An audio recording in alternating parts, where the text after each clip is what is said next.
Yo, farmers, isang mapagpalang hapon. So, nag-harvest ulit tayo ng patula mga farmers.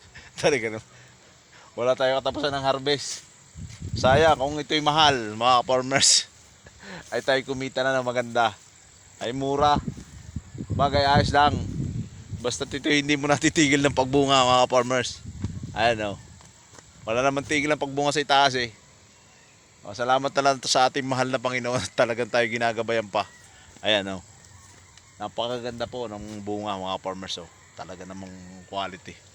Oh, napakaganda eh. Patong-patong ang bunga oh. Dahil bunga. So tayo nag-harvest na naman mga 4 bundle uli siguro hanggang 5 bundle ito. So yun. Isang masaganang hapon sa ating lahat.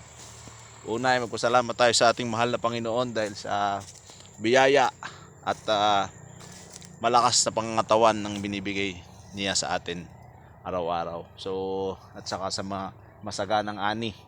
Although medyo mababa ang price, siguro naman ay makakabawi naman tayo. So, ito yung ating kamatis.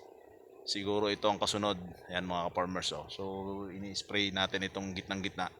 Huwag lang kayo sasablay sa spray at talagang masusunog ang inyong kamatis. So, hindi na natin siya i-sprayin. Iiwasan na natin mag-spray, papatawasan na lang natin yan at saka tab-tab. So yung ating kamatis, siguro bilang pa tayo ng 1 linggo pa, dagsana ang bunga nito mga farmers. So pag tayo nag-start mag-harvest nito, unang harvest to mga kaunti lang, 5 kilo. Pero second harvest natin to, bundle na to, 10 bundle, 20 bundle, 30 bundle, 40 bundle. I hope na magkaroon tayo ng mga 70 bundle. So baka kayanin natin. So pag may pumakyaw nga nito mga farmers, baka ibigay ko na eh. Ayan, pa-farmers oh. So nasa pag-uusap naman yan.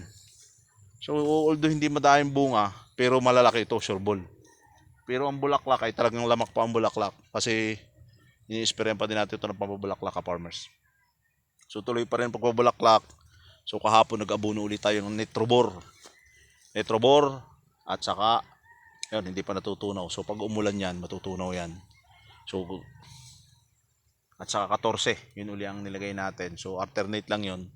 So kailangan weekly makapag-abono rin tayo. Gawa ng kahit uti-uti lang. Akay-akayin lang ninyo. So doon sa kabilang side naman sa susunod na week. Sa kabilang side naman sa susunod na week. So kailangan lang din ay talagang anuhan nyo sa gamot. Sa doon sa manlilipad mga ka-farmers. Gawa na ngayon talagang tinuturok siya nung manunurok. Although tayo naglagay ng mga trap sa palibot, malayo dito sa area natin, kaya medyo nabawasan. Kaya maganda yung texture ng ating mga patola. So dati tad-tad ng turok ito. So hindi naman nila kaya yung patola. Ang problema nga lang pag naturok na sibak yung ating patola. Kaya hindi na maiwasan na talagang nasisira yung patola natin. So napakaganda po nitong patola na to mga farmers. Sariwa, presko, press na press pag kayo naggulay. Tsaka masarap siya yan. So marami. So itong bandang gitna hindi masyadong dumami ang bunga nito. Hindi masyadong makapal pero pinupuntahan na siya ng mga branch. So yung sa ilalim, pag may natubo na branch sa katawan nila, sa katawan nito, so kinakat natin para na sa ganun hindi siya makaagaw ng atensyon. So yun, meron doon sibak na sibak siya na patola.